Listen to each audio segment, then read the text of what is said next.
आज की इस डीप डाइव में हम जिस विषय की गहराइयों में उतरने वाले हैं ना। वो हम सबकी डिजिटल जिंदगी से बहुत ही गहराई से जुड़ा है। बिल्कुल। हमारा आज का टॉपिक है सिस्को नेटवर्क सिक्योरिटी, साइबर खतरों के खिलाफ बुनियादी ढांचे की रक्षा।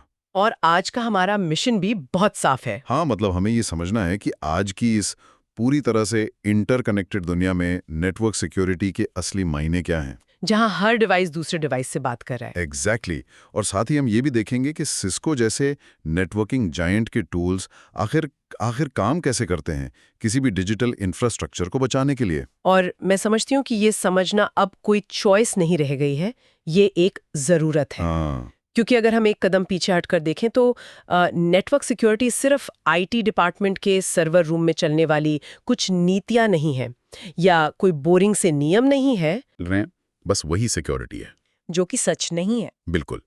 असलियत में ये किसी भी ऑर्गेनाइजेशन की सबसे सबसे अहम ढाल होती है। एक ऐसी ढाल जो 24 घंटे काम कर रही है। हाँ, हर सेकंड अनाधिकृत पहुंच और साइबर हमलों को रोक रही है। मेरा मतलब है अगर ये ढाल एक सेकंड के लिए भी हट जाए ना, तो पूरा का पूरा बिजनेस ठप हो सकता है। सही बात है। और इस ढाल के पीछे के असली मकसद को समझना बहुत जरूरी है। जब हम सुरक्षा की बात करते हैं तो इसका मतलब सिर्फ हैकर्स को सिस्टम के बाहर रोकना नहीं है। एग्जैक्टली असली खेल इस बात का है कि सिस्टम के अंदर जो डेटा है उसकी सुरक्षा कैसे हो। इंफॉर्मेशन सिक्योरिटी की दुनिया में इसे CIA ट्रायड कहते हैं। CIA triad. हाँ, CIA यानी कॉन्फिडेंशियलिटी, इंटेग्रिटी और अवेलेबिलिटी। चलिए थोड़ा इसे डिकोड करते हैं हमारे लिसनर्स के लिए। कॉन्फिडेंशियलिटी यानी गोपनीयता। राइट। कॉन्फिडेंशियलिटी का मतलब है कि जो डेटा जिसके लिए है सिर्फ वही उसे देख सके, कोई बाहरी व्यक्ति उस संवेदनशील जानकारी को न पढ़ पाए। मतलब प्राइवेसी बनी रहे। हाँ। फिर आती है इंटेग्रिटी यानी अखंडता। इसके लिए कोई उदाहरण? बिल्कुल। मान लीजिए एक बैंक ट्रांजैक्शन हो रहा है 10,000 रुपए का। ओके। अगर रास्ते में किसी ने उस डेटा के साथ छेड़छाड़ करके उसे 1 लाख कर दिया, ओहो, वो तो बहुत बड़ा नुकसान हो जाएगा। है ना, तो वहां डेटा की इंटेग्रिटी खत्म हो गई। सिस्टम को यह सुनिश्चित करना होता है कि डेटा रास्ते में न बदले। समझ गया। और तीसरा पिलर है अवेलेबिलिटी यानी उपलब्धता। हाँ, मतलब जब सही यूजर को डेटा की जरूरत हो तो वो तुरंत मौजूद होना चाहिए। बिल्कुल सही। अगर सिस्टम डाउन है या मान लीजिए रैंसमवेयर की वजह से लॉक हो गया है, तो डेटा होने का भी क्या फायदा। सटीक बात। इन तीनों पिलर्स के बिना कोई भी बिजनेस सर्वाइव कर ही नहीं सकता।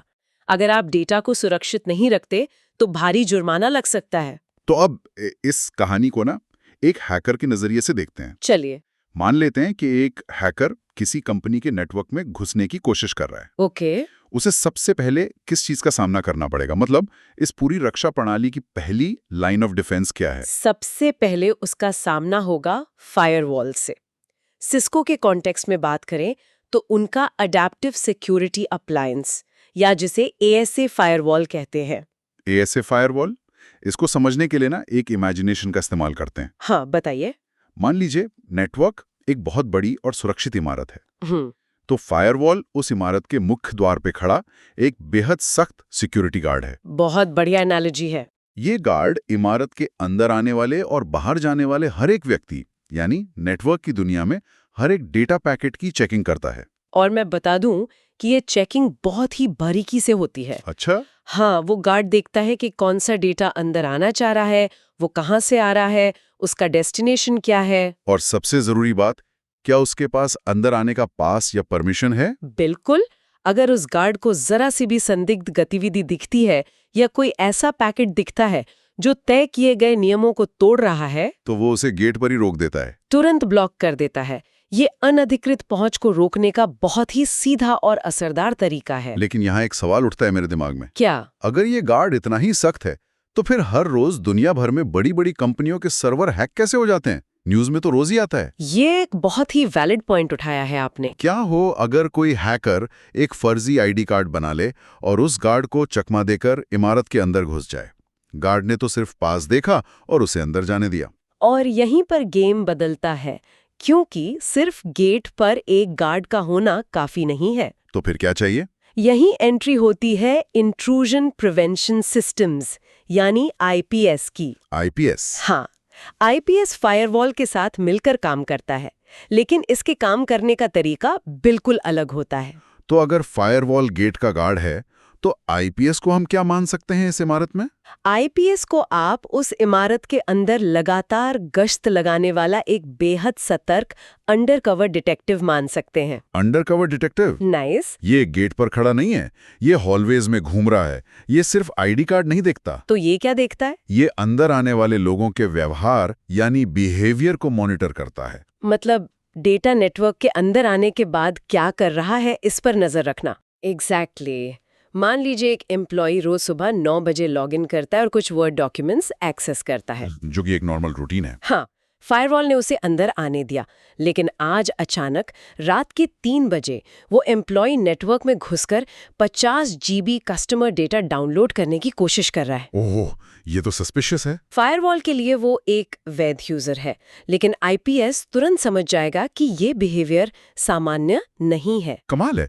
इसका मतलब है कि आईपीएस सिर्फ उन खतरों को नहीं रोकता जो पहले से ब्लैकलिस्टेड है, जिन्हें हम नोन थ्रेट्स कहते हैं। हाँ, बल्कि ये अननोन थ्रेट को भी पकड़ सकता है। यही इसका सबसे मजबूत पहलू है।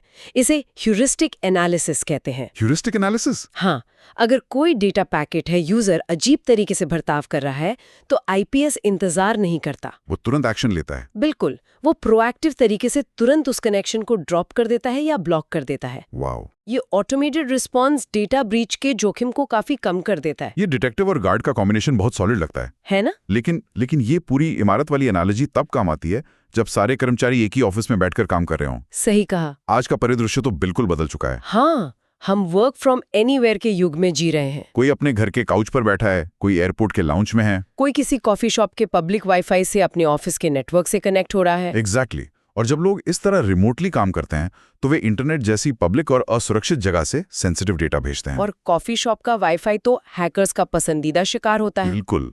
ऐसे में कंपनी के अंदर का डेटा पब्लिक इंटरनेट से होते हुए कैसे सुरक्षित पहुंचे? यहीं पर वीपीएन यानी वर्चुअल प्राइवेट नेटवर्क अपना काम करता है। वीपीएन की कॉन्सेप्ट को ज्यादातर लोग जानते हैं आजकल। हाँ, काफी कॉमन हो गया है। ये इंटरनेट की उस भीड़-भाड़ वाली सड़क के बीचों बीच एक एन्क्रिप्टेड और गुप्त सुरंग बना देता है। सही कहा। सिस्को के वीपीएन सॉल्यूशंस ये सुनिश्चित करते हैं कि उस सुरंग के अंदर से जाने वाले डेटा को कोई भी बाहरी व्यक्ति इंटरसेप्ट न कर सके। मतलब ईव्सड्रॉपिंग यानी छिपकर डेटा चुराने या पढ़ने की कोशिशें वीपीएन के सामने नाकाम हो जाती हैं? बिल्कुल नाकाम हो जाती हैं। लेकिन फिर से वही सवाल मेरे दिमाग में आ रहा है। बताइए। सुरंग तो सुरक्षित हो गई, लेकिन उस सुरंग के जरिए जो व्यक्ति नेटवर्क के अंदर आ रहा है उसकी क्या गारंटी है? आपका मतलब है कि अगर डिवाइस ही कॉम्प्रोमाइज हो जाए? हाँ, मतलब हैकर ने अगर इंटरनेट कनेक्शन को हैक नहीं किया बल्कि सीधे उस एम्प्लॉय का लैपटॉप ही चुरा लिया या उसका पासवर्ड हासिल कर लिया, तब क्या होगा? वीपीएन तो उस हैकर को भी वो सुरक्षित सुरंग दे देगा ना? बहुत ही बढ़िया सवाल। और इसी कमजोरी को दूर करने के लिए नेटवर्क सिक्योरिटी में आइडेंटिटी एंड एक्सेस मैनेजमेंट यानी IAM की अवधारणा को लागू किया जाता है। IAM? हाँ, आज की दुनिया में जीरो ट्रस्ट पॉलिसी चलती है। जीरो ट्रस्ट नाम से काफी सख्त लग रहा है। इसका सीधा सा मतलब है किसी पर भरोसा मत करो, हमेशा वेरीफाई करो। और इसी वेरिफिकेशन का सबसे आम तरीका है मल्टी फैक्टर ऑथेंटिकेशन या जिसे हम MFA कहते हैं। बिल्कुल, ये वही चीज है जो अक्सर यूजर्स को थोड़ी परेशान करने वाली लगती है। हाँ, आपने पासवर्ड डाला लेकिन सिस्टम कहता है रुको, तुम्हारे फोन पर एक OTP आया है, वो भी डालो। या फिर ऑथेंटिकेटर ऐप पर अप्रूव करो। हाँ, लोगों को लगता है कि यार ये क्या रोज रोज का झंझट है। लेकिन वो थोड़ी सी परेशानी असल में बहुत बड़ी सुरक्षा है। हैकर के पास आपका पासवर्ड हो सकता है, लेकिन आपका फोन उसके हाथ में नहीं है। सही बात है। MFA ये पक्का करता है कि सुरंग के अंदर प्रवेश करने वाला व्यक्ति वास्तव में वही है जो वह होने का दावा कर रहा है। और IAM में ना एक और बहुत ही दिलचस्प लेयर होती है, रोल बेस्ड एक्सेस कंट्रोल यानी RBAC। ये लेयर सबसे ज्यादा मायने रखती है मेरी राय में। नेटवर्क के अंदर आने के बाद भी हर दरवाजा हर किसी के लिए नहीं खुलता। इसको एक उदाहरण से समझते हैं। चलिए। मान लीजिए एक मार्केटिंग का इंटर्न कंपनी के नेटवर्क में लॉगिन करता है। उसे सोशल मीडिया की फाइल्स दिखनी चाहिए। बिल्कुल दिखनी चाहिए, उसका काम है। लेकिन क्या उसे कंपनी के HR डिपार्टमेंट का पेरोल डेटा या कर्मचारियों की सैलरी की डिटेल्स दिखनी चाहिए? बिल्कुल नहीं, उसका उस डेटा से कोई लेना देना नहीं। Right, role based access control यही करता है। ये सिस्टम को बताता है कि ये यूजर मार्केटिंग का इंटर्न है, इसे सिर्फ वहीं जाने दो जहां इसके काम की चीजें हैं। और अगर वो इंटर्न गलती से या कोई हैकर उस इंटर्न के अकाउंट के जरिए सैलरी डेटाबेस की तरफ जाने की कोशिश करता है, तो सिस्टम उसे एक्सेस डिनाइड का मैसेज दे देगा। तुरंत। ये अनधिकृत पहुंच के असर को एक बहुत ही छोटे से एरिया तक सीमित कर देता है। इसे ब्लास्ट रेडियस कम करना कहते हैं। ये तो बात हुई नेटवर्क के दरवाजों और सुरंगों की, लेकिन हैकर की यात्रा अभी खत्म नहीं हुई है। और क्या तरीके हो सकते हैं? क्या होगा अगर हैकर ये सब टेक्निकल मेहनत करने के बजाय एक बहुत ही आसान सा रास्ता चुने? आसान रास्ता? आप सोशल इंजीनियरिंग की बात कर रहे हैं? हाँ, बिल्कुल। फायरवॉल को हैक करने या आईपीएस को चकमा देने में बहुत दिमाग और रिसोर्सेज लगते हैं। टाइम भी बहुत लगता है। इसकी जगह हैकर सीधे एक एम्प्लॉय को एक ईमेल भेजता है। ईमेल दिखने में बिल्कुल असली लगता है, जैसे एचआर डिपार्टमेंट से आया हो। और उसमें लिखा होता है कि आपकी सैलरी स्लिप अपडेट हो गई है, देखने के लिए इस लिंक पर क्लिक करें और अपना पासवर्ड डालें। और ये फिशिंग अटैक है। आज के समय में सबसे खतरनाक और सबसे आम खतरा है। सारे फायरवॉल्स धरे के धरे रह जाते हैं अगर अंदर बैठा कोई इंसान खुद ही हैकर के लिए दरवाजा खोल दे। मैलवेयर और रैंसमवेयर अक्सर इसी रास्ते से नेटवर्क में घुसते हैं। तो ऐसे में क्या किया जाए? इस ह्यूमन एरर को या इन फिशिंग ईमेल्स को रोकने के लिए नेटवर्क सिक्योरिटी कैसे काम करती है? यहीं पर सिस्को के ईमेल और वेब सिक्योरिटी सॉल्यूशंस मैदान में आते हैं। ओके। ये टूल्स बहुत ही प्रोएक्टिव तरीके से काम करते हैं। ये बस इनबॉक्स में आने का इंतजार नहीं करते। प्रोएक्टिव से आपका मतलब है कि ये रास्ते में ही ईमेल्स को इंटरसेप्ट कर लेते हैं? बिल्कुल। जब भी कोई ईमेल बाहर से आता है तो सिस्को का ईमेल सिक्योरिटी टूल उसे एंड यूजर तक पहुंचने से पहले ही स्कैन करता है। क्या क्या चेक करता है वो? वो देखता है कि भेजने वाले का डोमेन क्या है, क्या उसकी रेप्यूटेशन खराब है, क्या ईमेल के अंदर कोई संदिग्ध लिंक है। और अगर उस ईमेल में कोई अटैचमेंट हो तो, मान लीजिए कोई पीडीएफ फाइल या एक्सेल शीट जिसके अंदर मैलवेयर छिपा हो। उसके लिए ये सिस्टम्स सैंडबॉक्सिंग तकनीक का इस्तेमाल करते हैं। सैंडबॉक्सिंग, ये टर्म काफी सुनने में आता है। सैंडबॉक्स एक सुरक्षित और आइसोलेटेड वर्चुअल एनवायरनमेंट होता है, एक तरह का टेस्ट चेंबर। हाँ, सिस्टम उस अटैचमेंट को असली यूजर के पास भेजने से पहले खुद उस सैंडबॉक्स में खोलकर देखता है कि ये फाइल क्या कर रही है। वाह! अगर फाइल खोलते ही वो कुछ अजीब सा कोड रन करने की कोशिश करती है तो सिस्टम समझ जाता है कि ये मैलवेयर है। और फिर वो उस ईमेल को यूजर के इनबॉक्स में पहुंचने ही नहीं देता, रास्ते में ही नष्ट कर देता है। ये एक बहुत ही शानदार फिल्टर है। यूजर को पता भी नहीं चलता कि उसके बैकग्राउंड में कितनी बड़ी मुसीबत को टाल दिया गया। बिल्कुल। और यही चीज वेब सिक्योरिटी पर भी लागू होती है ना, जब हम इंटरनेट ब्राउज कर रहे होते हैं। हाँ, कई बार यूजर किसी ऐसी वेबसाइट पर क्लिक कर देता है जो दिखने में सुरक्षित है लेकिन बैकग्राउंड में कोई मैलवेयर डाउनलोड कर रही है, जिसे ड्राइव बाय डाउनलोड भी कहते हैं। राइट। सिस्को के web security tools real time में वेब ट्रैफिक का विश्लेषण करते हैं और किसी भी हानिकारक कंटेंट या खतरनाक वेबसाइट को तुरंत ब्लॉक कर देते हैं। तो अगर हम उस हैकर की यात्रा को देखें, फायरवॉल ने उसका रास्ता रोका, आईपीएस ने उसके बर्ताव को पकड़ा, वीपीएन और एमएफए ने उसे चुराए हुए पासवर्ड का इस्तेमाल नहीं करने दिया, और जब उसने फिशिंग ईमेल भेजा तो ईमेल सिक्योरिटी ने उसे रास्ते में ही मार गिराया। ये सब सुन के ऐसा लगता है कि नेटवर्क तो पूरी तरह से अभेद्य हो गया है, कोई हैक कर ही नहीं सकता। लेकिन असलियत कुछ और है। हाँ, हम सब जानते हैं कि इतनी शानदार तकनीक होने के बावजूद हैकिंग होती है। बड़ी बड़ी कंपनियों के डेटा ब्रीच होते हैं। क्यों? क्योंकि तकनीक चाहे कितनी भी उन्नत क्यों ना हो, वो अपने आप में पूर्ण नहीं होती। सही बात है। अगर सबसे महंगे और बेहतरीन टूल्स लगाकर कंपनी ये सोच ले कि अब कुछ करने की जरूरत नहीं है, तो वो सबसे बड़ी गलती होगी। सुरक्षा कोई प्रोडक्ट नहीं है जो आपने एक बार खरीद लिया। ये एक प्रोसेस है। इसको बनाए रखने के लिए कुछ सर्वोत्तम अभ्यास यानी बेस्ट प्रैक्टिसेस को अपनाना बहुत जरूरी है। बिल्कुल। इसमें सबसे पहला और अक्सर सबसे बोरिंग लगने वाला लेकिन सबसे जरूरी काम है सिस्टम और हार्डवेयर को नियमित रूप से अपडेट और पैच करना। पैच मैनेजमेंट, ये एक ऐसी चीज है जिसे ज्यादातर लोग और कंपनियां टालते रहते हैं। हाँ, अपडेट टुमारो या रिमाइंड मी लेटर पर क्लिक करना तो हमारी आदत बन चुकी है। इसे हम अलर्ट फटीग भी कह सकते हैं। राइट। लेकिन ये अपडेट सिर्फ नए फीचर्स नहीं लाते, ये उन सॉफ्टवेयर कमजोरियों या वल्नरेबिलिटीज को बंद करते हैं जो दुनिया के सामने उजागर हो चुकी हैं। अगर आप पैच नहीं करेंगे तो हैकर को कुछ नया करने की जरूरत ही नहीं है, वो उसी पुरानी कमजोरी का फायदा उठाकर अंदर आ जाएगा। दूसरी बेस्ट प्रैक्टिस है मजबूत पासवर्ड नीतियां। हालांकि हम एमएफए की बात कर चुके हैं, लेकिन फिर भी हाँ, एक जटिल और लंबा पासवर्ड होना बहुत बुनियादी सुरक्षा है। पासवर्ड 123 या अपनी जन्म तिथि को पासवर्ड बनाना आज के दौर में हैकर्स को खुली दावत देने जैसा है। लेकिन इन सब के बीच जो सबसे कमजोर कड़ी है ना, वो अक्सर इंसानी होता है। कोई भी सिस्टम उतना ही सुरक्षित होता है जितना उसका इस्तेमाल करने वाला इंसान जागरूक होता है। मैं पूरी तरह से सहमत हूँ।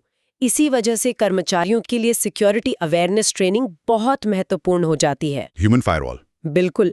जब तक कर्मचारी ये नहीं समझेंगे कि फिशिंग ईमेल की पहचान कैसे करनी है या सोशल इंजीनियरिंग कॉल्स का जवाब कैसे देना है, तब तक कोई भी तकनीकी फायरवॉल कंपनी को नहीं बचा सकता। इंसानों को ही कंपनी का सबसे मजबूत डिफेंस बनना पड़ता है। और एक आखिरी चीज जिसे कोई भी संगठन नजरअंदाज नहीं कर सकता। वो क्या? चाहे आपकी सुरक्षा कितनी भी कड़ी क्यों ना हो, आपको हमेशा सबसे बुरे के लिए तैयार रहना चाहिए। आप इंसिडेंट रिस्पॉन्स प्लान की बात कर रही हैं? हाँ, साइबर सिक्योरिटी की दुनिया में एक कहावत है। क्या? ये सवाल नहीं है कि आप पर साइबर हमला होगा या नहीं, सवाल यह है कि कब होगा। और जब वो हमला होता है तब बहुत अफरा तफरी का माहौल होता है। पैनिक होता है। उस पैनिक के समय में किसी को समझ नहीं आता कि क्या करें। सर्वर बंद कर दें, इंटरनेट काट दें, ग्राहकों को बताएं या छुपा लें। एक अच्छी तरह से तैयार किया गया इंसिडेंट रिस्पॉन्स प्लान उस समय एक गाइड बुक का काम करता है। वो स्टेप बाय स्टेप बताता है। हाँ, ये साफ तौर पे बताता है कि खतरे को कैसे कंटेन करना है, यानी उसे फैलने से कैसे रोकना है, नुकसान को कम से कम कैसे करना है और सिस्टम्स को वापस सुरक्षित तरीके से ऑनलाइन कैसे लाना है। और ये सब तभी मुमकिन है जब नेटवर्क की लगातार निगरानी हो रही हो। Continuous monitoring. बिना इसके आपको पता ही नहीं चलेगा कि हमला हो चुका है। मैंने कई केस स्टडीज देखी हैं जहां हैकर्स महीनों तक नेटवर्क के अंदर बैठे रहते हैं और किसी को भनक तक नहीं लगती। इसीलिए 24 घंटे मॉनिटरिंग और एनालिटिक्स बहुत जरूरी हैं। जैसे ही कोई असामान्य पैटर्न उभरे, तुरंत अलार्म बजना चाहिए। तो अगर हम इस पूरी डीप डाइव को एक जगह समेटने की कोशिश करें तो तस्वीर बहुत साफ हो जाती है। नेटवर्क सिक्योरिटी कोई एक जादुई छड़ी नहीं है। बिल्कुल नहीं। ये लेयर्स का यानी परतों का एक खेल है। डिफेंस इन डेप्थ जिसे कहते हैं। सही कहा। एक तरफ सिस्को जैसे एडवांस टूल्स हैं, ASA फायरवॉल, IPS, सुरक्षित VPN टनल, ईमेल और वेब स्कैनर्स। और दूसरी तरफ उन टूल्स को सही तरीके से चलाने की इंसानी प्रक्रियाएं हैं। लगातार patching, MFA, zero trust policy और इंसिडेंट रिस्पॉन्स। जब ये दोनों चीजें, बेहतरीन तकनीक और जागरूक मानवीय प्रक्रियाएं एक साथ मिलकर काम करती हैं, तब जाकर एक ऐसा सुरक्षित वातावरण तैयार होता है जो किसी भी बिजनेस को बिना रुके, बिना किसी डर के आगे बढ़ने में मदद करता है। और ये बात सिर्फ बड़ी बड़ी IT कंपनियों या मल्टीनेशनल कॉर्पोरेशंस के लिए मायने नहीं रखती। हाँ, ये हम सब के लिए जरूरी है। हम सब आज एक डिजिटल इकोनॉमी का हिस्सा हैं।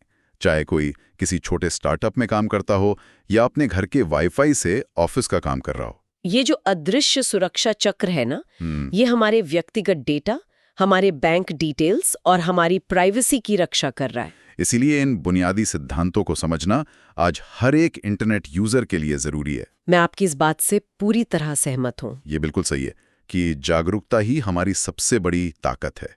अब इस चर्चा को खत्म करने से पहले मैं एक ऐसा विचार छोड़ना चाहूंगा जिस पर हम सभी को सोचना चाहिए। जरूर। हमने देखा कि IPS और बाकी सिक्योरिटी सिस्टम्स लगातार मॉनिटरिंग कर रहे हैं और असामान्य व्यवहार को पकड़ रहे हैं। हाँ, लेकिन तकनीक का विकास सिर्फ रक्षा करने वालों के लिए तो नहीं हो रहा है ना, हमलावरों के लिए भी हो रहा है। हैकर्स भी इवॉल्व हो रहे हैं हवातार। तो जरा सोचिए, आज के साइबर हमलावर खुद आर्टिफिशियल इंटेलिजेंस यानी AI और पूरी तरह से ऑटोमेटेड तकनीकों का इस्तेमाल कर रहे हैं। वो ऐसे मैलवेयर बना रहे हैं जो हर मिनट अपना रूप बदल सकते हैं और सामान्य व्यवहार की नकल कर सकते हैं।